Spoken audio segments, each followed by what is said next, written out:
Se acaba de sortear la Libertadores, la fase de grupos en el que Atlético Nacional y Atlético Bucaramanga serán protagonistas de este inicio de Copa Libertadores. Los dos que estarán disputando una clasificación en esta Copa Internacional. Hoy analizaremos los rivales y el contexto en el que llegan ambos equipos colombianos.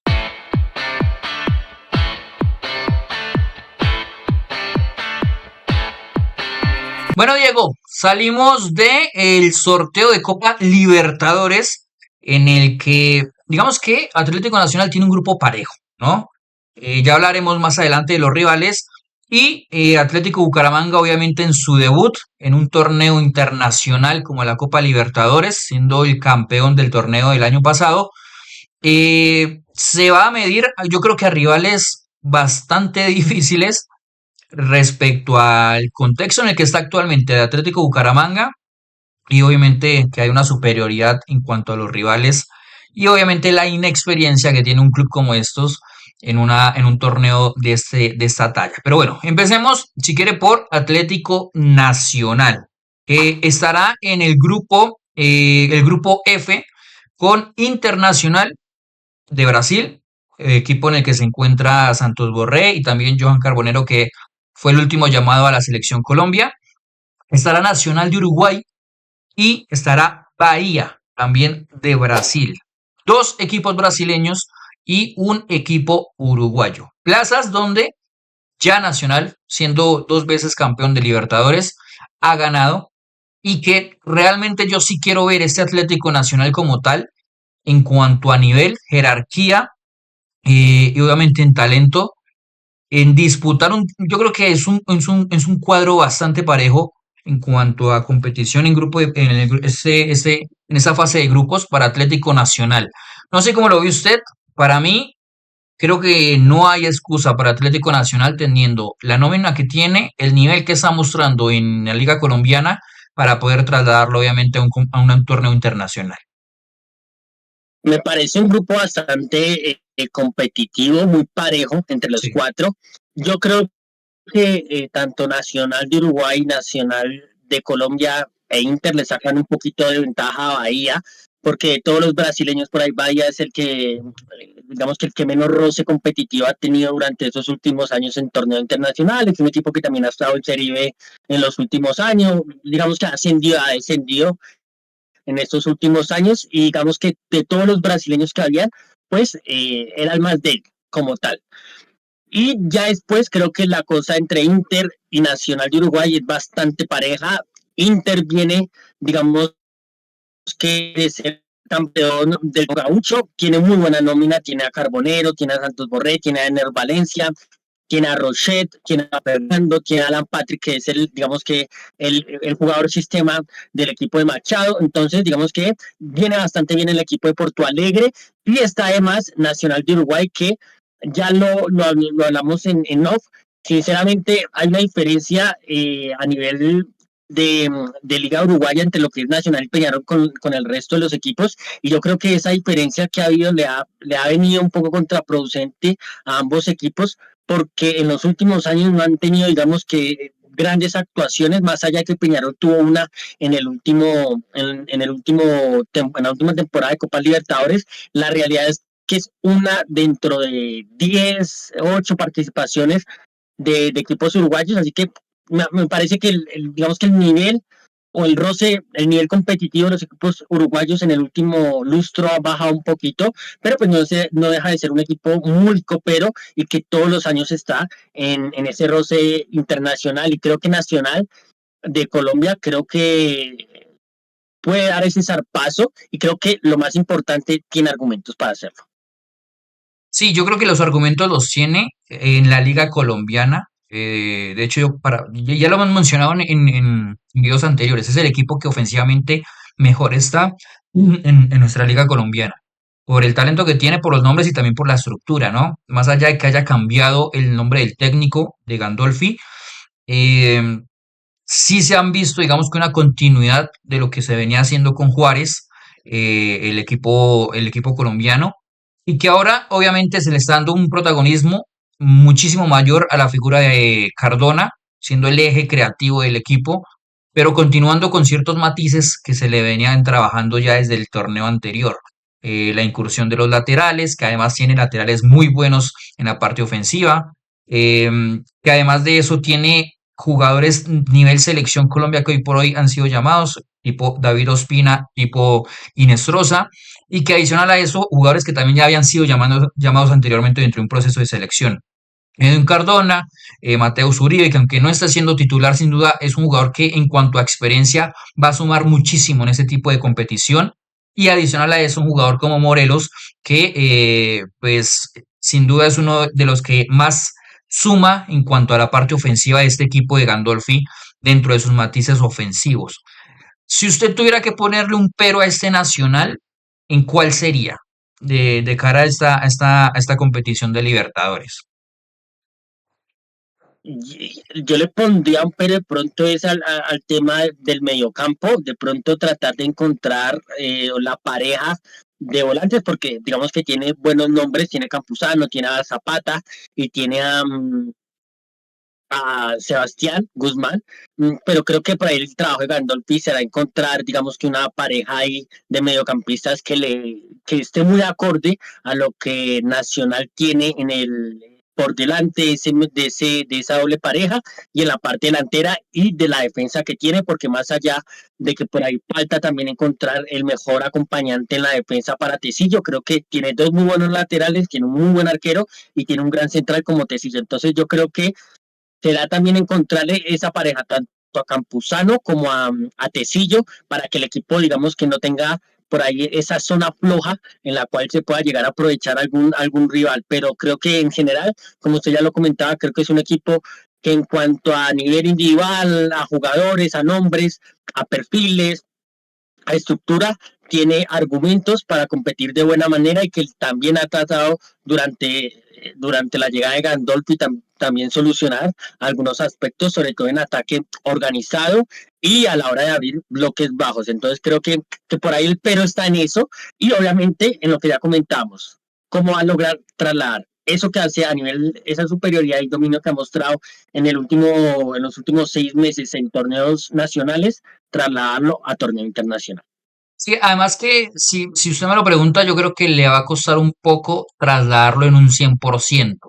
porque no creo que esas licencias que se den los laterales de Atlético Nacional acá en la Liga Colombiana se puedan dar en torneos internacionales. Yo creo que ahí ya tienen que empezar a ver un poco más de precaución del equipo, sobre todo en esas pérdidas de balón, ya cuando el equipo está instalado en un campo rival en ese ataque posicional. Porque son espacios que, por ejemplo, si usted lo pone contra un internacional de Brasil, tiene jugadores para poder atacar ese tipo de espacios. Tiene a Valencia, tiene a Borré. Patrick Schick lo vimos inclusive contra Millonarios en el torneo anterior, como es muy bueno aprovechando esos espacios, sobre todo a la espalda de los volantes. Y cuando hay volantes que tienen que hacer esos relevos a espalda de laterales, esos espacios se empiezan a dar en la mitad de la cancha. Ya sabemos que Cardona no es un jugador que por su fisiología pues tenga una labor defensiva muy notoria dentro de esa transición de ataque a defensa. Entonces yo creo que esa superioridad en un 100% no creo que se dé en un torneo internacional, sobre todo porque sabemos que la mejor manera de competir en una Copa Libertadores, en una Copa Sudamericana, es saber competir en ambas áreas, tanto en el área propia como en el área rival. Plantar las que se tengan se tienen que mandar a guardar sí o sí, porque ya hemos visto que los que se perdonan, pues suelen cobrar el rival en ese tipo de contextos y en ese tipo de circunstancias. Pero sin duda, y yo ya lo he mencionado anteriormente en varios tweets, este es un nacional que me gustaría ver cómo compite en estos momentos, en este preciso momento, por el nivel que tiene y por la confección que tiene el equipo, cómo compite pues en terrenos internacionales, y además en un grupo que yo creo que es muy parejo para medir obviamente la talla que tiene actualmente. Ahora, pasemos al debutante de esta Copa Libertadores, Atlético Bucaramanga. Se mide frente al campeón de la Sudamericana, Racing. Se mide frente a creo que es el único equipo que tiene una Libertadores en Chile, que es Colo-Colo, si la memoria no me falla y el dato no me falla. y se mide también frente a Fortaleza, equipo que Diego lo ha seguido más, me menciona que es un equipo que viene en crecimiento en cuanto a estructura, en cuanto a confección y demás. Yo creo, mucha gente, Diego, pone como en paralelismo por el tema de debut a Atlético Bucaramanga y a lo que sucedió con el Deportivo Pereira en Copa Libertadores. Yo creo que son contextos muy distintos. Primero, este Atlético Bucaramanga viene sin la continuidad de su proceso anterior, del cual fue campeón. Segundo, hay una disminución en la nómina. Si bien, digamos que es una de las nóminas, creo que si no es la más, está dentro de las más caras que ha tenido en la historia del equipo y del club,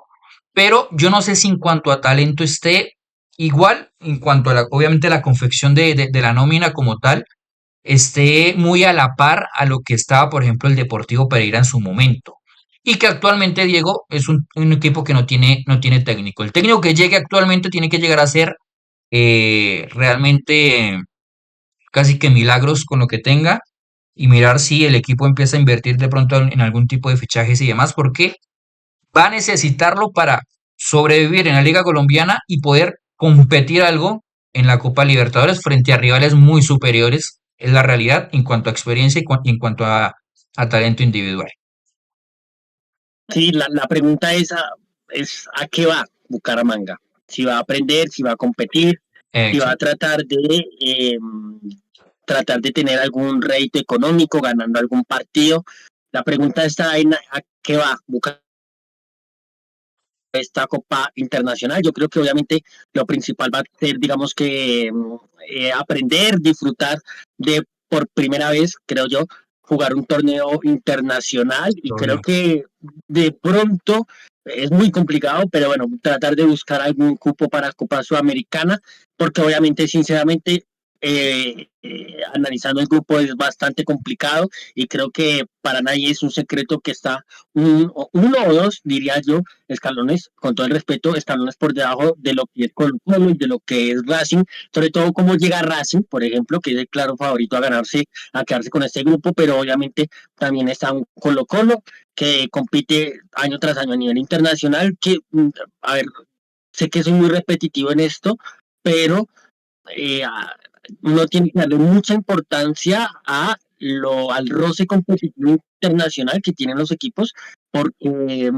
eso a uno le da callo y digamos que los equipos año tras año que compiten a nivel internacional van aprendiendo. Y Fortaleza, por ejemplo, es un equipo, el equipo de Pablo Bolboa, es un equipo que año tras año, desde que llegó el argentino, incluso creo que un año antes, ya venía compitiendo a nivel internacional, ha jugado Copa Libertadores, ha jugado Copa Sudamericana, ha estado cerca de ganar, que si no estoy mal, Copa Sudamericana. Entonces, digamos que es un equipo muy bien estructurado, con una forma de jugar muy clara, con una idea muy clara de jugar. Entonces, es bastante complicado. Además, como ya lo menciona Sebastián, viene de una forma un poco negativa el Bucaramanga, sin entrenador, y además que eh, tiene poco tiempo, por así decirlo, Leonel Álvarez para buscar construir un equipo que por lo menos tenga algún síntoma o tenga alguna herramienta para poder competir a nivel internacional, que eso ya es palabras mayores. No, y que bueno, esperando si es Leonel, ¿no? Digamos que es por el nombre que más ha sonado dentro de los Sí, rumores que se escuchan y se leen en los medios de comunicación, pero digamos que también hay una realidad, es que por ejemplo el equipo de Florentín mm, no jugaba mal del todo, pero pecaba de algo, y era en la resolución en el área rival. Le faltaba tener mucha pegada dentro de las ocasiones claras que podía generar el equipo, dentro de, digamos que la idea que lograra hacer el técnico uruguayo. Ahí va a ser, digamos que uno de las grandes desafíos que va a tener el técnico que vaya a llegar a Atlético Bucaramanga y es poder empezar a afinar ese déficit que tiene el equipo en la parte ofensiva, porque pues una Copa Libertadores donde no compitas con gol va a ser muy difícil. Tiene un muy buen portero en el área propia, que es Quintana, uno de los mejores porteros que tiene el fútbol colombiano, pero la gran deuda que tiene este equipo es en la parte ofensiva. sí, y yo creo, a ver, creo que el panorama hubiera sido distinto si Dudamel hubiera seguido siendo el entrenador de Bucaramanga, porque Bucaramanga o el venezolano mejor construyó un equipo que puede llegar a adaptarse bastante bien a lo que es el Bucaramanga y lo que es un torneo internacional. Saberse que uno es un equipo inferior a sus rivales, pero eso no significa que sea incapaz de hacer daño. Y creo que eso era mucho lo que plasmaba, digamos que Dudamel, que era un equipo bastante sólido a nivel defensivo, que defendía muy bien el área, que defendía muy bien el último cuarto y que sabía hacer muchísimo daño a través de las transiciones, el contragolpe, soltando los carrileros, haciendo muy protagonista a Sambuesa, liderando y dirigiendo cada transición y contragolpe, cada acción al espacio. Entonces, digamos que por ahí el panorama iba a ser distinto si Dudamel hubiera seguido siendo el entrenador, porque el equipo estaba muy bien aceitado, tenía una forma muy clara de atacar y hacer daño, y tenía, digamos que, virtudes que por ahí le iban a ser fácil poderlas trasladar a torneo internacional, sabiéndose que es el Bucaramanga y que es Bucaramanga. Entonces creo que el panorama hubiera sido diferente si obviamente Dudamel era el entrenador y Bucaramanga no hubiera llegado así como llega a este torneo internacional. Pues gente, aquí el análisis de lo que fue el sorteo de la Copa Libertadores de Atlético Nacional y Atlético Bucaramanga, un histórico de nuestro fútbol colombiano frente a un debutante que llega a esta copa para darle un poco de rodaje a esa historia que tiene en nuestro fútbol colombiano. Hasta acá el video de hoy. Recuerden seguirnos en nuestras redes sociales en Instagram, Facebook, TikTok, en nuestra cuenta de X como @ a un toque raya el piso co y acá en nuestro canal de YouTube como a un toque raya el piso. Nos vemos en una próxima ocasión. Chao, chao.